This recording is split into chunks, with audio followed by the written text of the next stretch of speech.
नहीं देखिए, महिला मोदी जी से प्रेरित या किसी से प्रेरित नहीं है। हमारा या आपका जन्म ही हुआ है, इस धरा का जो निर्माण ही हुआ है ना, ये किसी न किसी कोख से ही हुआ है, उसको आप नज़रअंदाज नहीं कर सकते हैं। दूसरी बात, हम सनातनी हैं, इसमें कोई दो राय नहीं है, हम हैं। तो सनातन हमें क्या सिखाता है? शक्ति कहाँ से मिलती है हमें? शक्ति का मूल केंद्र वो है। महिलाओं में एक गुण होता है, हम पुरुषों में वो नहीं है। वो मूल बात है ना कि उनको आप जितना काम देंगे, जो लक्ष्य वो निर्धारित कर लेती हैं, उसको वो टारगेट करती हैं कि उसको अचीव करेंगे। हम लोग डाइवर्ट होने लगते हैं इधर उधर, लेकिन वो अपने लक्ष्य के प्रति बड़ी ईमानदार होती हैं। और एक बात जानिए, बड़ी क्लियर जानते हैं, हमारा गठबंधन बिहार के युवाओं से है, हमारा गठबंधन बिहार के महिलाओं और बहनों से है। एक वीडियो जो आज हम भी फेसबुक पे शेयर किए हैं कि क्या बीपीएससी से बहाल छात्र वैसे हो सकते हैं? हमको तो लगता है ना कि चरवाहा विद्यालय फिर से खोलने की तैयारी है क्या? वो चरवाहा विद्यालय के लिए शिक्षक तो नियुक्त नहीं हुए हैं। और भाई को भात नहीं, पड़ोसी को पूड़ी। बिहार के लोगों को रोजगार नहीं पूरा हो रहा है, हम दे रहे हैं भाई तो यूपी को। पनोरमा ग्रुप, जो सोचता है वो करता है। नमस्कार, भारत लाइव देख रहे हैं आप। बिहार में राजनीतिक वातावरण बदल रहा है, इस बात की चर्चा अब जोर पकड़ रही है। जहां एक तरफ बिहार में राजनीतिक वातावरण जो बिहार में बदल रहा है, इस राजनीतिक वातावरण में कई ऐसे दल हैं जो तैयारियों के मोड में हैं। हमारे साथ युवा समृद्धि दल के अमित सिंह हैं, जिनकी चर्चा बार बार अक्सर हम भारत लाइव के कैमरे पर करते रहे हैं। चूँकि युवा हैं, बिहार के राजनीति में सक्रियता कितनी ज़्यादा रही है इनकी, ये आपको हम बराबर बताते रहे हैं। लेकिन अब परिस्थितियां बदल रही हैं। नीतीश कुमार ने जो परिस्थिति उत्पन्न की है राजनीति घराने में, ऐसे में युवा अपनी राजनीति को कहां तक देखते हैं, भविष्य कहां तक तराशते हैं, तमाम विषयों पर बातचीत करेंगे। कई घटनाक्रम इस दरमियान हुए हैं। सबसे पहले अमित जी, बहुत बहुत स्वागत है आपका भारत लाइव पे। बहुत बहुत धन्यवाद। युवा समृद्धि दल, युवाओं का दल, हमने देखा है कि बहुत सारे जिलों में आप घूम रहे हैं, युवा को इकट्ठा कर रहे हैं। कहाँ तक आपकी यात्रा पहुँची है? हमने सुना समाप्त भी हो गई आपकी यात्रा। नहीं, एक रिंग फर्स्ट राउंड जो शुरू किए थे मगध से, मगध के बाद शाहाबाद, सारण, चंपारण और इधर में सीतामढ़ी, शिवहर, मुजफ्फरपुर, समस्तीपुर, शेखपुरा, जमुई होते हुए पटना, ये यात्रा पूर्ण किए। और इन जिलों में संगठन पर भी काम चल रहा था, पूर्व से चल रहा था। हमारा संगठन का पैटर्न कुछ अलग था, क्योंकि इस दल का निर्माण हम इसलिए नहीं किए थे कि इस पे कागजी घोड़ा पे सिर्फ इसको दौड़ाया जाए। वक्त जरूर लगेगा, समय जरूर लगेगा, हमें किसी चीज़ की हड़बड़ी नहीं है, चुनाव लड़ने की मुझे हड़बड़ी नहीं है। और अपने लिए अगर जीना होता और अपने लिए चुनाव लड़ना होता तो शायद किसी दल में चले गए होते और एक टिकट पा लिए होते, तो ये बहुत बड़ी बात नहीं होती।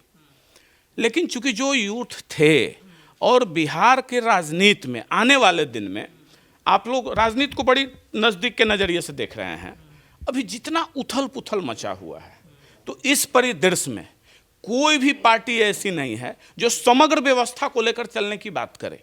कोई भी पार्टी वैसी नहीं है जो यह करे कि युवाओं का हक सुनिश्चित कैसे होगा, युवाओं को राजनीतिक हक कैसे मिलेगा।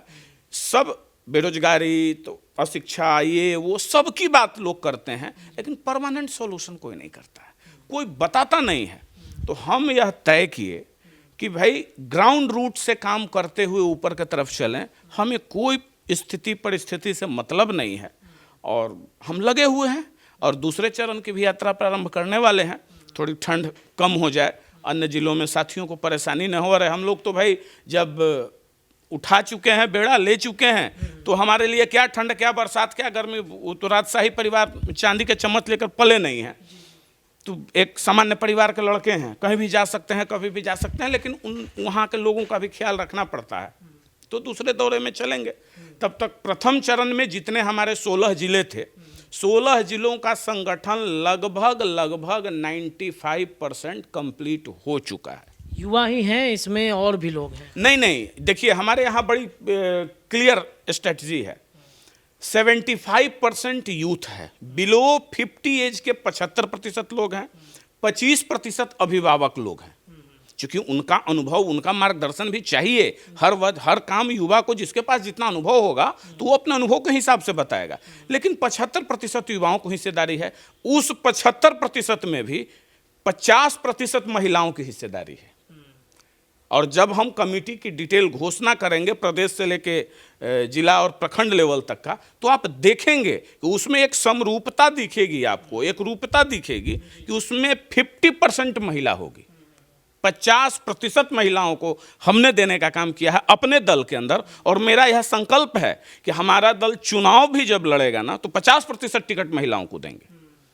कोई दल देता नहीं है, सब वोट उनका अवश्य लेता है। तो हम वहाँ से सुधार करके और वहाँ काम करके और वहाँ से उस तरह से, और सामान्य वर्ग के, जनरल कैटेगरी के जितने भी, मतलब बिल्कुल धनाढ्य घर के लड़के नहीं हैं या जनरल लड़के, लेकिन उनके अंदर वो पोटेंशियल है, वो क्षमता है। मोदी जी से प्रेरित लग रहे हैं आप, महिलाओं को टिकट देंगे? नहीं, देखिए, महिला मोदी जी से प्रेरित या किसी से प्रेरित नहीं है। हमारा या आपका जन्म ही हुआ है, इस धरा का जो निर्माण ही हुआ है ना, ये किसी न किसी कोख से ही हुआ है। उसको आप नज़रअंदाज नहीं कर सकते हैं। दूसरी बात, हम सनातनी हैं, इसमें कोई दो राय नहीं है, हम हैं। तो सनातन हमें क्या सिखाता है? शक्ति कहाँ से मिलती है हमें? शक्ति का मूल केंद्र वो है, और आप उसको कैसे इग्नोर कर सकते हैं? आज शिक्षा दर में वो आपसे पीछे नहीं है।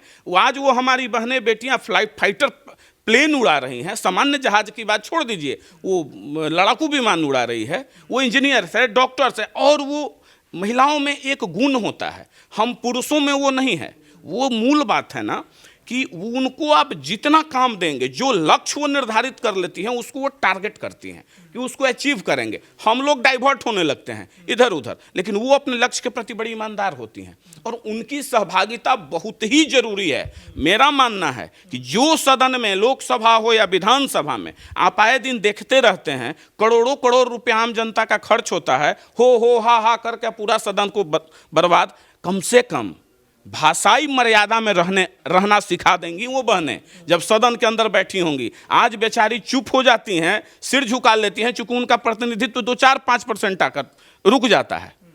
अभी 35% आरक्षण दिया भी गया तो वो 29 में लागू होगा। लेकिन हम इस संकल्प के साथ ही हम लोगों ने मिलकर यह दल बनाया था। आप युवाओं को आगे बढ़ा रहे हैं, और भी तमाम लोग हैं, लेकिन बिहार में जो राजनीति बदलाव हो रहा है उससे प्रभावित कहीं ना कहीं आपकी पार्टी हो जाएगी, चूंकि क्षेत्रीय पार्टी और छोटे छोटे दलों को कहा जा रहा है कि ख़त्म करने की बात है। नीतीश कुमार अगर पलटी मार जाएंगे भारतीय जनता पार्टी में, कई संभावनाएं अपने लिए आप तलाश रहे होंगे, शायद समाप्त। बहुत सुंदर प्रश्न किया है आपने। आप इसको इस नज़रिए से देख रहे हैं कि बहुत सारी पार्टियां समाप्त हो जाएंगी, लेकिन मैं इस नज़रिए से देख रहा हूं कि न जाने कितने मठाधीशों की पार्टियां समाप्त हो जाएगी। अब पूछिए, मैं बता देता हूं प्रमाण के तौर। नहीं, जितने भी मठाधीश हैं, 1974 के जितने प्रोडक्ट हैं, 1974 के आंदोलन से निकले हुए जितने लोग हैं, वो मठाधीश ही हैं। उन्हीं लोगों में से किन्हीं न किन्हीं की पार्टी है ना। मैं किन्हीं एक की बात नहीं कर रहा हूं। मैं यह देख रहा हूं कि वो पार्टियां समाप्त हो चली हैं। जब वो नहीं रहेंगे, आप कल्पना कर देखिए कि जिनके बदौलत वो पार्टी थी या है वर्तमान में, जब वो इस पृथ्वी पे नहीं रहेंगे या राजनीति करने की स्थिति में नहीं होंगे, तब क्या उनकी पार्टी की परिकल्पना संभव है? कहीं लोग आएंगे उनके पीछे पीछे। कौन आएंगे? बहुत सारे लोग हैं, हाथ तो सर हाथ सब रख दिया जाता है। नहीं, रखने का नहीं है। फिर कोई पार्टी सेकंड लाइन तैयार नहीं किया। आप किस पार्टी में उठाकर देखिए ना कि कौन है। कुमार की पार्टी की बातचीत की जाए, कई नेता हैं, अशोक चौधरी, विजय चौधरी, कई लोग हैं। यही मुश्किल है। कोई एक सर्वमान्य चेहरा बताइए जिसको पूरे बिहार की जनता सर्वमान्य मान ले। नहीं है, सब अपने आप में ताकतवर है।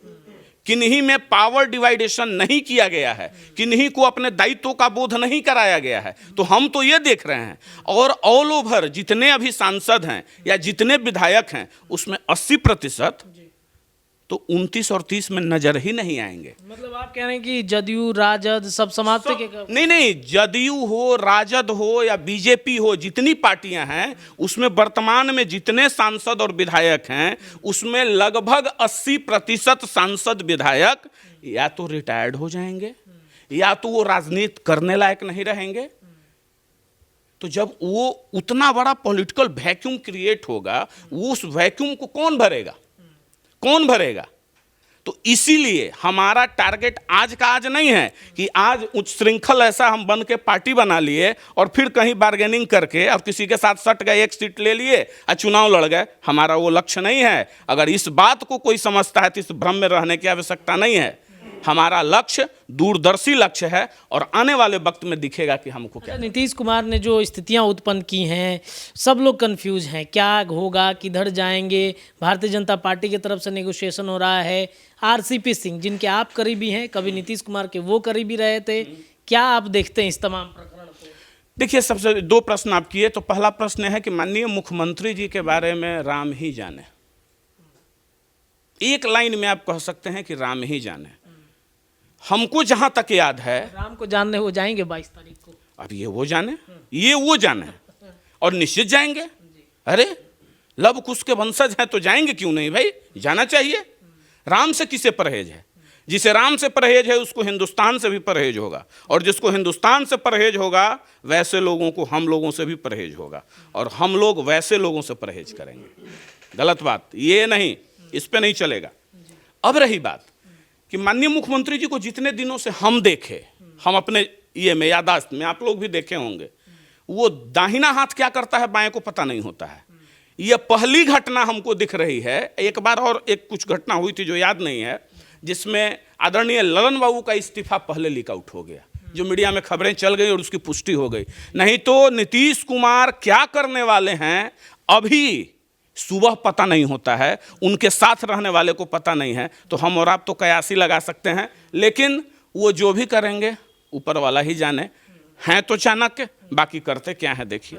आरसीपी सिंह के बारे में जो हमने प्रश्न किया, भारतीय जनता पार्टी ने बड़े भारतीय जनता पार्टी में वो चले गए, नीतीश कुमार ने उनकी भी राजनीतिक कुर्बानी ले ली। अब भारतीय जनता पार्टी में जाने के बाद भी वो गायब हैं, फ्रेम से आउट हैं, कहीं दिखाई नहीं दे रहे हैं। क्या बीजेपी भी उनकी राजनीतिक कुर्बानी देने के लिए? देखिए, एक बात मैं बड़ी मुखरता से कहता हूं कि जिस कद के आरसीपी सिंह जी थे और जिस आशा के अनुरूप वो गए थे भारतीय जनता पार्टी में, और जिसके कारण उनके ऊपर बदनामी लगी, उसने अपना फर्ज नहीं निभाया। ठीक है, आजकल कुछ सक्रियता उनकी देख रहे हैं और कुछ जवाबदेही देख रहे हैं कि भारतीय जनता पार्टी दे रही है, बड़ी खुशी की बात है। कोई माने या न माने, जो लोग उनके सानिध्य में काम किए हैं, जो उनके नज़दीक रहकर काम किए हैं, वो इस बात को अच्छे से जानते हैं कि आरसीपी सिंह एक कुशल संगठनकर्ता तो जरूर थे। आरसीपी सिंह के रहते जनता दल यू के अंदर में यह बात कभी नहीं उठी थी कि कोई कार्यकर्ता, विधायक, एमएलए, एमपी कह दे कि मिलते नहीं हैं राष्ट्रीय अध्यक्ष। यह बात नहीं उठी थी। लेकिन फिर भी मैं एक बात कहना चाहता हूं कि आरसीपी सिंह जी से भी कहीं ना कहीं बहुत बड़ी भूल हुई, जिसका खामियाजा वो भुगत। पार्टी तोड़ने का भी आरोप? नहीं, ये सब सरासर गलत बात है। ललन सिंह पर अभी वर्तमान में अब वो क्या है वो नहीं जानते हम। आदरणीय ललन बाबू का उस समय हम जदयू में थे, इसलिए इस बात को हम पक्के तौर पे कह सकते हैं कि ऐसी कोई सोच उनकी नहीं थी। नहीं, ऐसी कोई सोच नहीं। अच्छा, एक अंतिम प्रश्न रहेगा। गठबंधन के साथ सरकार रहती है, हमेशा देखा जाता है तमाम बिहार में जितने भी दल हैं, आपका गठबंधन, चूंकि आप सनातन और हिंदुत्व का एक जो एजेंडा है आपका भारतीय जनता पार्टी से काफ़ी मिलता जुलता है, बीजेपी से गठबंधन होगा क्या? एक बात जानिए, बड़ी क्लियर जानते हैं, हमारा गठबंधन बिहार के युवाओं से है, हमारा गठबंधन बिहार के महिलाओं और बहनों से है। हमारा गठबंधन उन राजनीतिक किसी दलों से नहीं है। उसी दल के साथ गठबंधन, उसी दल के साथ चलने की परिकल्पना हम कर सकते हैं जब वह सुनिश्चित करे कि राजनीति में हिस्सेदारी युवाओं की 75% सुनिश्चित हो, जब वह सुनिश्चित करे कि बिहार में बिहार के लोगों का रोजगार सुनिश्चित हो। यह नहीं हो, अभी आप देखे हैं ना गांधी मैदान में रोजगार बांटा, बहुत पीठ थपथपा रहे थे। हमें 2 बात समझ में नहीं आ रही है। एक वीडियो जो आज हम भी फेसबुक पे शेयर किए हैं कि क्या बीपीएससी से बहाल छात्र वैसे हो सकते हैं? हमको तो लगता है ना कि चरवाहा विद्यालय फिर से खोलने की तैयारी है क्या? वो चरवाहा विद्यालय के लिए शिक्षक तो नियुक्त नहीं हुए हैं। और भाई को भात नहीं पड़ोसी को पूड़ी, बिहार के लोगों को रोजगार नहीं पूरा हो रहा है, हम दे रहे हैं भाई तो यूपी को दे रहे हैं, तो फलाने को दे रहे हैं, तो महाराष्ट्र को दे रहे हैं। ये पीठ थपथपाने से कुछ होने वाला है क्या? अरे जिसमें दे रहे थे उसी में दीजिए ना भाई। क्यों यहाँ का हक खा रहे हैं लोगों को? लड़के मारे फिर रहे हैं पढ़े लिखे। और बीपीएससी में क्या हुआ है, इस पर हम मांग रखेंगे कि माननीय मुख्यमंत्री जी जांच करवाएं कि ऐसे कैंडिडेट्स कैसे आ गए जिनको यह नहीं पता कि बिहार का गवर्नर कौन है, इसको यह नहीं पता कि बिहार का एजुकेशन मिनिस्टर कौन है, जिसको यह नहीं पता बीपीएससी का चेयरमैन कौन है, बीपीएससी का फुल फॉर्म क्या है। यानी गजब का विडंबना है। ऐसे बिहार का शिक्षा मंत्री का नाम नहीं जानता है तो अच्छी बात है कि बोले ना जाने, वो किसी काम के आदमी नहीं। शिक्षा मंत्री किसी काम के आदमी ना वो किसी काम के क्यों? शिक्षा मंत्री हैं बिहार के। शिक्षा मंत्री हैं, उनसे शिक्षा से दूर दूर वास्ता है। कहने के लिए प्रोफेसर हैं महाराज। कभी उराम पे बोलते हैं, कभी किसी धर्म पे बोलते हैं, कभी अरे बोलना है तो तनी दूसरे वाले पर भी बोल के दिखाइए ना।